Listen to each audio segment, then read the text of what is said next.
Pétur, sigurinn í kvöld, þið voru komnir í smá holu. Hvað breytist í seinni hálfleik?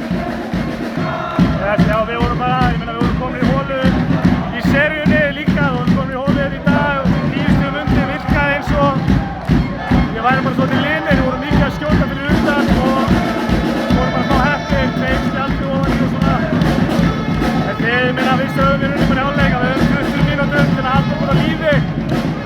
Og við gerðum bara fárlega vel, komst á ríkinn, trekk. Tævo var að gera vel að dræfa og kikka honum út. Og bara, já, varnarlega solid, þeir fóru að klikka skotum og ef við tökum til í frákastólum þá erum við með á. Já, það hefur oft verið talað Stjarnan hefur verið fysikal liði í vetur. Nú það þið sem voru í villuvandræðum. Var það eitthvað sem þið höfðu talað að vera svolítið fastir? Nei, við erum náttúrulega bara að reyna að matcha og allt það.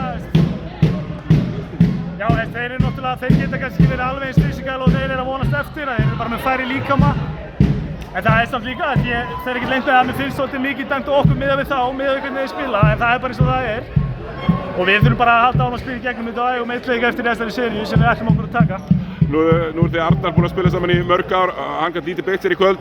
Tókstu 8 þrista? Varst þú að channela svona þinn innri Arnar aðeins? Já, ég hugsaði þegar ég kom inn á í seinni hálfleik að ég skal bara vera Arnar í dag og tók svona nokkuð kannski ekkert svo skynsum skot sem fóru á þann veg sem þau fóru, en ég reyndi að vera aggressífur og mér leið vel. Ég setti 2 í röðan í fyrri og svo einhvern veginn fekk ég þessa þrista bara upp í hendurnar og tók það og sem betur verið setti á. Glæsilegt, takk fyrir.